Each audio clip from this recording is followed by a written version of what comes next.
All right. तर actual code आपल्याला करायचा आहे SRC नावाच्या फोल्डरमध्ये. इथे ऑलरेडी काही फाईल्स आहेत, ज्यातली इम्पॉर्टंट फाईल index.tsx. ठीक आहे. ही ती फाईल आहे जी सगळ्यात पहिले काय बोलतो एक्झिक्यूट होते. ठीक आहे. इथे खूप साऱ्या गोष्टी आहेत, सगळ्याच गोष्टी बघायची गरज नाही. काही गोष्टी निग्लेक्ट करा ॲज ऑफ नाव, कारण त्या थोड्याशा जास्त हेवी वाटतील. हे लक्षात ठेवा की सगळ्यात पहिली फाईल जी एक्झिक्यूट होते ती ही फाईल आहे index.tsx, कोडवाली फाईल. ठीक आहे. डिपेंडन्सी वगैरे तर पहिले होतच एक बिल्ड करतानाच. ठीक आहे. तो कोडवाली सगळ्यात पहिली फाईल जी एक्झिक्यूट होते ती index.tsx. index.tsx मध्ये बघा, इथे पण रेंडर नावाचं फंक्शन आहे. ठीक आहे. नाव जस्ट निग्लेक्ट एव्हरीथिंग. इथे ऍप जे आहे ऍप, त्याला इम्पोर्ट केलेलं आहे बघा. ठीक आहे. ते ऍप इथे यूज केलेलं आहे. तर मी जे बोललो होतो ना JSX TSX वगैरे, तर हे ते आहे. म्हणजे बघा, दिसायला HTMLचं एलिमेंट सारखं आहे, HTMLच्या टॅग सारखं, पण आहे काय, तर एक टाइपस्क्रिप्टची फाईल आहे TSX फाईल. तर ती कुठे आहे, तर ती इथे आहे app.tsx. ठीक आहे. तुम्हाला जे दिसतं ना रन केल्यानंतर जी फाईल, ते मग रिॲक्टचा लोगो गोल गोल फिरतो वगैरे, ती इथे हे आहे. ठीक आहे. ही ती इमेज आहे. ऑलराईट. आता इथे बघा, हे जे आहे हे पण एक फंक्शनल कंपोनंटच आहे. बघा, हे पण काय फंक्शनल कंपोनंटच आहे. इथे पण रिॲक्टला इम्पोर्ट केलेलं आहे. इथे पण फंक्शन बनवलेलं आहे ऍप नावाचं, जसं जसं आपण बोललो होतो. ठीक आहे. आणि ते पण रिटर्न केलेलं आहे. आता मी काय बोललो तो, अच्छा हा रिटर्न तर आपण बोललो ना आतापर्यंत. रिटर्न करताना फक्त आपण हे बघितलं होतं की JSX किंवा TSX रिटर्न करायला पाहिजे. ठीक आहे. इन शॉर्ट HTML चा कोड कोड रिटर्न झाला पाहिजे, इन शॉर्ट. तर रिटर्न करताना पण आपल्याला एकच सिंगल एलिमेंट रिटर्न करायचं आहे. जसं की ह्या केसमध्ये दिसायला तर खूप मोठा कोड आहे, पण तो सगळा रॅप आहे ह्यामध्ये, डिव्ह मध्ये या. ठीक आहे. एकच एलिमेंट त्यांनी रिटर्न केलेला आहे, आणि त्या त्या एलिमेंट मध्ये खूप सारे एलिमेंट्स आहेत. ते मॅटर नाही करत. जर मी हा डिव्ह रिमूव्ह केला ॲज ऑफ नाव, तर तो एक एरर देईल बघा, की अच्छा हा यार इथे हेडर पण आहे नाही का. वेट, मल्टिपल गोष्टी आहेत म्हणून काही देत नाहीये. सॉरी, मल्टिपल गोष्टी नाहीयेत म्हणून तो एरर देत नाहीये. आता एरर देईल तो बघा. आता काय झालं, ह्या एका लेवलला इमेज पण आहे, पॅराग्राफ टॅग पण आहे, अँकर टॅग पण आहे, तीन तीन टॅग आहे.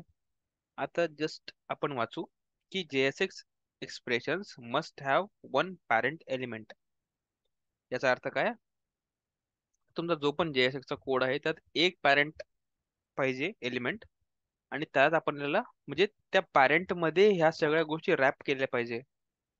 म्हणून जेव्हा आपण हेडर घेतलं होतं इथे, म्हणजे ऑलरेडी हेडर होतं तिथे आपण कमेंट करायच्या आधी, आता हा सगळा जो कोड आहे तो हेडर मध्ये रॅप केलेला आहे. आणि हेडर पण कशामध्ये रॅप केलेलं आहे, तर त्या डिव्ह मध्ये रॅप केलेलं आहे.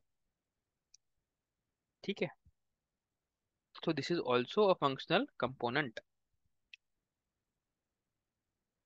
All right. आपण आता काय करूयात, आपले जे कंपोनंट आहे ते कुठे बनवायचे, तर SRC मध्ये एक फोल्डर बनवायचा कंपोनंट्स नावाचा. कंपोनंट्स कंपोनंट्स नावाचा फोल्डर बनवला, आणि हा स्मॉल मध्ये असायला पाहिजे. ठीक आहे. फोल्डरचं नाव नेहमी स्मॉल मध्ये. देन या फोल्डर मध्ये एक फाईल बनवू, फंक्शनल डॉट TSX. ठीक आहे. आता आपण पहिले फंक्शनल कंपोनंटचा कोड लिहू. अगेन इम्पोर्ट, कोड दिसतोय ना माझा, मी काय लिहितोय ते, रिॲक्ट फ्रॉम डबल कोट्स किंवा सिंगल कोट्स रिॲक्ट. ऑलराईट. हे झालं एक काम. दुसरं, declaration of something. So the declaration would be function my component. आणि एररला घाबरायचं नाही. ठीक आहे. रिटर्न एक सिंगल थिंग, मी एकच गोष्ट रिटर्न करतोय, विच इज लेटेस्ट h1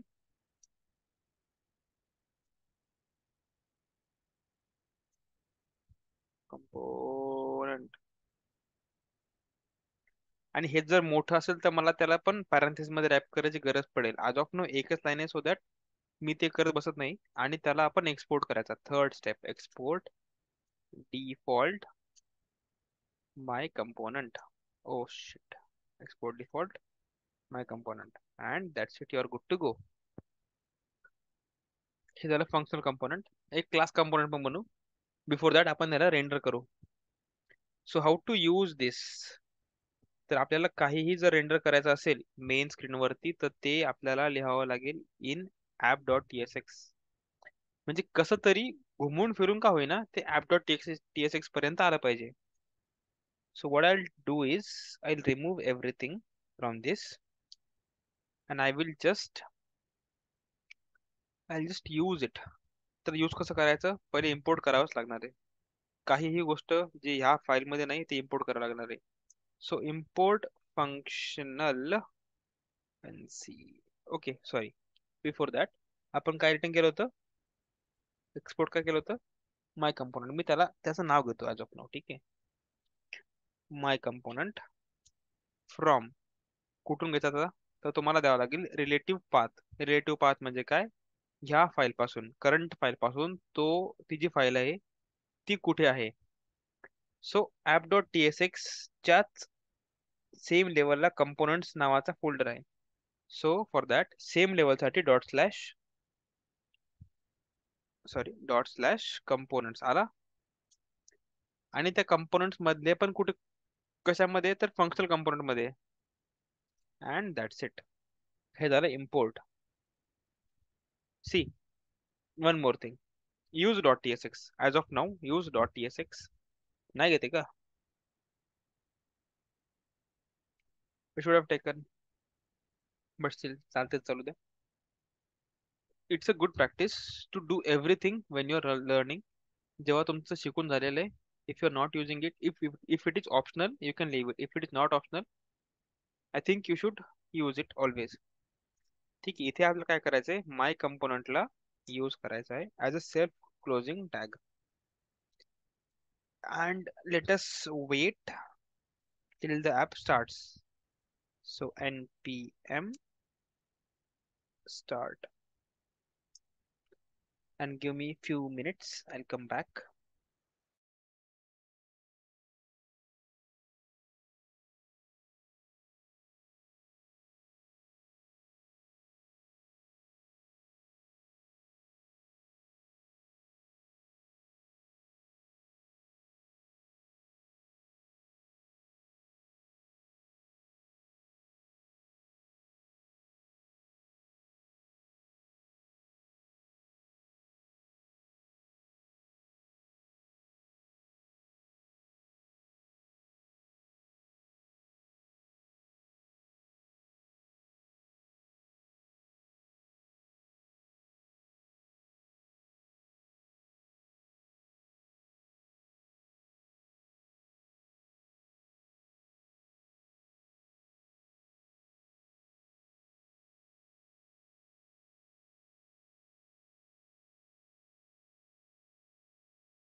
ठीक आहे. Are you able to see दिस.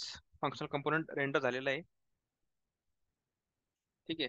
मी तुम्हाला ते रिमूव्ह करून पण दाखवतो की काय होतं जेव्हा मी ते रिमूव्ह करतो तेव्हा. If I comment out this thing from the code, see, ते गायब झालेलं आहे. It's no more there.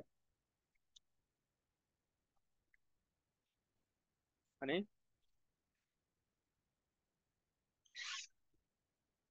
Notice back same. आता आपण क्रिएट करू एक class component. Class dot class नाव देणं जरा चुकीचं आहे. तर आपण क्लास कंपोनंट नाव देतो, म्हणजे क्लास कंपोनंट नाव देऊ. Sorry, class component dot tsx again.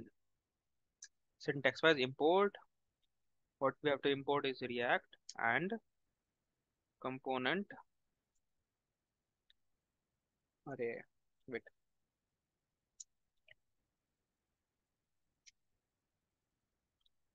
from react. Class कराय बनवायचं आहे तर class, let us say this is class component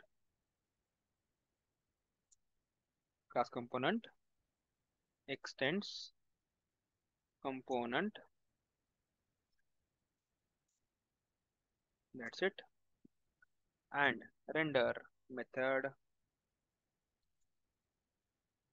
आता तो बघा काय काय बोलतो बघू पहिले. रेंडर मेथड काय बोलते, the property render is not assignable. ठीक आहे, थांबा. खरं तर ते रिटर्न करायलाच बोलते, बट वेट, सी. त्याचं म्हणणं असं आहे की तो void नाहीये, it return something. So return मध्ये आपण काय करू, h1 टॅग रिटर्न करू आणि इथे देऊ class component. And the last step is exporting. Export default class component. That's it about class component. आता आपण काय करू, ज्या नावाने त्याला एक्सपोर्ट केले त्याच नावाने इम्पोर्ट करू. इथे import this from, again same लेवलला आहे. सो कंपोनंट्स मध्ये कुठला कंपोनंट, तर class component. And that's it. आता त्याला यूज करायचंय, कसं यूज करायचंय, असं यूज करायचं as a self closing tag and it should be rendered. See. So this is how you create a functional component and a class component and you render it on the output. That's it about syntax of function and class component. Let us see the differences now.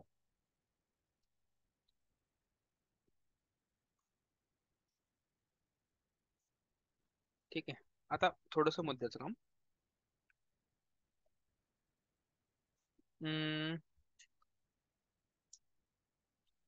Differences between class, oh my god, and functional components.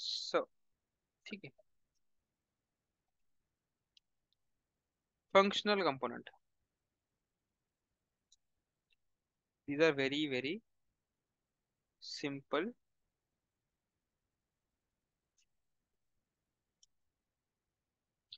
functions. ठीक आहे, function component काय, तर एक simple component आहे. whereas class component simple functions लिहिल्यापेक्षा किंवा लिहिल्यासोबत आपण लिहू की simple function or simple syntax.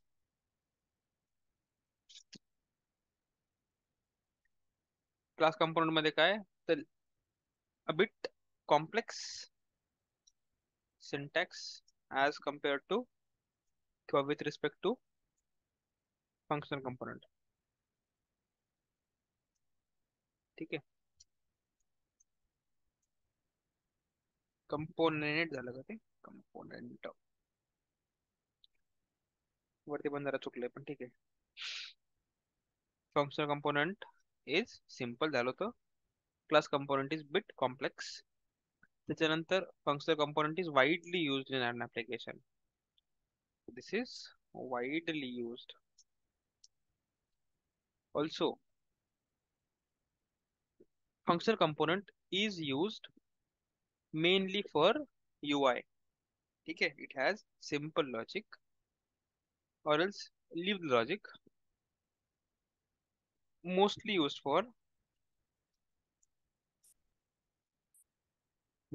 For presentation of UI. Me shortcut मध्ये फक्त UI लिहितो. ठीक आहे. आणि it is also non as stateless component. Stateless और डम्ब और presentational presentational component, whereas class component is used very less and now even lesser now. ठीक आहे. ठीक आहे, पहिले जे होते मी ते सांगतो पहिले. पहिले काय व्हायचं की कॉम्प्लेक्स सिंटॅक्स असायचा क्लासचा, and it was used for complex UI logic. Used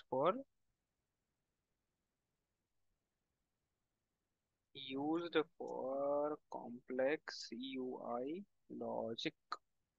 जिथे तुम्हाला डेटा सोबत काहीतरी काम करायचंय, काहीतरी कॉम्प्लेक्स काम करायचंय, तेव्हा तुम्ही क्लास कंपोनंट यूज करायचा, असं पहिले होतं. And this was also known as stateful or smart or container component. ठीक आहे. तर functional component, simple component, class component, hard component किंवा कॉम्प्लेक्स कंपोनंट. फंक्शनल कंपोनंट फक्त UI पुरता, बटन दाखवून दिला, इनपुट फील्ड दाखवून दिलं, दॅट्स इट. क्लास कंपोनंट त्या बटनाच्या मागचं लॉजिक, म्हणजे एक असा युजफुल कंपोनंट ज्याच्यामध्ये लॉजिक काहीतरी. ठीक आहे. जे खूप डायनॅमिक आहे तिथे क्लास कंपोनंट, जे खूप स्टॅटिक आहे तिथे functional component. Functional component simple असल्यामुळे ते फक्त UI पुरता होता, जसं की बटन बनवला, ज्याचं काही जास्त काम नाही, छोटस एक इव्हेंट हँडल करतोय, दॅट्स इट. पण तेच जिथे काहीतरी कॉम्प्लेक्स UI लॉजिक असेल तिथे क्लास कंपोनंट यूज केला. फंक्शनल कंपोनंट मध्ये डेटा सेव्ह होत नव्हता पहिले. ठीक आहे. बिफोर वर्जन 16.8 यू कुड not store data in a functional component. ठीक आहे. डेटा आणि फंक्शनल कंपोनंटचा काही सिंटॅक्स, काही संबंध नव्हता. After a version of React, major version of React 16.8 ते सुरू झालं. तोपर्यंत function component was called as stateless, dumb or presentational, मग फक्त दाखवण्यापुरता. Whereas class component was also known as stateful, तिथे डेटा परसिस्ट करतो. स्मार्ट, जिथे लिवायचं लॉजिक आहे, कॉम्प्लेक्स लॉजिक आहे. आणि कंटेनर म्हणजे काय, तो जो डेटा साठवून घेऊ शकतो. ठीक आहे. But this was okay up to version 16.8. Note, the information stated above is valid till version 16.8 of React. का? कारण वर्जन 16.8 मध्ये त्यांनी एक गोष्ट, म्हणजे रिॲक्ट डेव्हलपर्सनी एक फंक्शनॅलिटी किंवा एक ठीक आहे फंक्शनॅलिटी त्यांनी इंट्रोड्यूस केली, which is called as React hooks. ठीक आहे. Hooks were introduced in this version. आता हुक्सने काय झालं, सी क्लास कंपोनंट मध्ये कंपोनंटची लाईफ सायकल आहे. ठीक आहे. कंपोनंटची लाईफ सायकल म्हणजे काय, life cycle in sense birth पासून डेथ पर्यंत जे चालतं ते लाईफ सायकल आहे. ठीक आहे. आणि त्याच्यामध्ये काही फेजेस येतात, जसं की आता फॉर एक्झाम्पल ह्युमन आहे, तर पहिले तो एकदम टॉडलर असतो, मग तो किड होतो, मग तो टीनेजर होतो, मग अडल्ट होतो, मग तो म्हातारा होतो, मग तो. ठीक आहे. तसंच कंपोनंटचं पण, कंपोनंट माउंट होतो, माउंट इन द सेन्स तो रेडी होऊन जातो काम करण्यासाठी. ठीक आहे. मग कंपोनंट रेंडर होतो, कंपोनंट अपडेट होतो, कंपोनंट मध्ये एरर येतात. ठीक आहे. तर हे जे फेजेस आहेत त्यासाठी मल्टिपल मेथड्स बनलेले आहेत क्लास कंपोनंट मध्ये. ठीक आहे. ते जेव्हा आपण life cycle hooks, sorry not life cycle hooks, जेव्हा आपण कंपोनंट लाईफ सायकल बघू तेव्हा आपण ते सगळे फंक्शन्स बघूयात. ठीक आहे. तोपर्यंत तुम्ही एवढं हे लक्षात ठेवा की क्लास कंपोनंट मध्ये लाईफ सायकल मध्ये येणारे जे काही फेजेस आहेत ते फेजेससाठी मल्टिपल मेथड बनलेले आहेत. ठीक आहे. जेव्हा तो रेडी असतो, जेव्हा तो काम करतो, जेव्हा तो अपडेट होतो, जेव्हा त्यात एरर येतात, सगळ्यांसाठी मेथड बनलेले आहेत. फंक्शनल कंपोनंट मध्ये तसं काहीच नव्हतं. ठीक आहे. तर ते जे कमी होती फंक्शनल कंपोनंट मध्ये ती कमी भरल्या गेलेली ह्या व्हर्जन मध्ये, व्हर्जन 16.8 मध्ये. It was a very major version for React, कारण तिथे हुक्स इंट्रोड्यूस झालेले आणि हुक्स काय करतं, कंपोनंट लाईफ सायकल मेथड्सची कमी पूर्ण करतं. ठीक आहे. आणि त्याच्यानंतर फंक्शनल कंपोनंट एवढे वाईडली यूज व्हायला लागले आणि खूप साऱ्या गोष्टी इंट्रोड्यूस आणि अजून जास्त व्हायला लागल्या, जेणेकरून क्लास कंपोनंटचा कॉम्प्लेक्स सिंटॅक्स जो आहे तो लोकांनी अवॉइड करणं सुरू केलं. ठीक आहे. As compare to this simple two lines, this is very complex. Right. तुम्हाला कंपोनंट बनवायचा आहे, तो एक्सटेंड करायचा आहे ऑफ सम टू, म्हणजे टू सम अदर कंपोनंट, म्हणजे कोणतरी पॅरेंट असेल, कोणतरी चाइल्ड असेल. ठीक आहे. So there are lot of things. आणि आता जे आहे, आता जे आहे ते क्लास कंपोनंट डेप्रिकेट झाले. डेप्रिकेट म्हणजे काय, की तो अशा स्टेजला जाऊन पोहोचलेला आहे की तो येणाऱ्या काही व्हर्जन्स मध्ये निघून जाऊ शकतो. ठीक आहे. तर क्लास कंपोनंट डेप्रिकेट झालेला आहे. आता सध्या जो कोणी शिकतोय रिॲक्ट, किंवा जो शिकणार आहे, किंवा जो यूज पण करतोय, तो फंक्शनल कंपोनंट यूज करतो फॉर एव्हरीथिंग, बिकॉज ती पॉवर आली. आणि नॉट जस्ट दॅट, हुक्सचे पण एवढे प्रकार आले, जेणेकरून ती कमी तर भरतेच आहे क्लास कंपोनंटची, उलटा जास्ती म्हणजे जास्त फंक्शनॅलिटी करायला भेटते भेटते युझिंग फंक्शनल कंपोनंट. ठीक आहे. Also you can create your own hooks.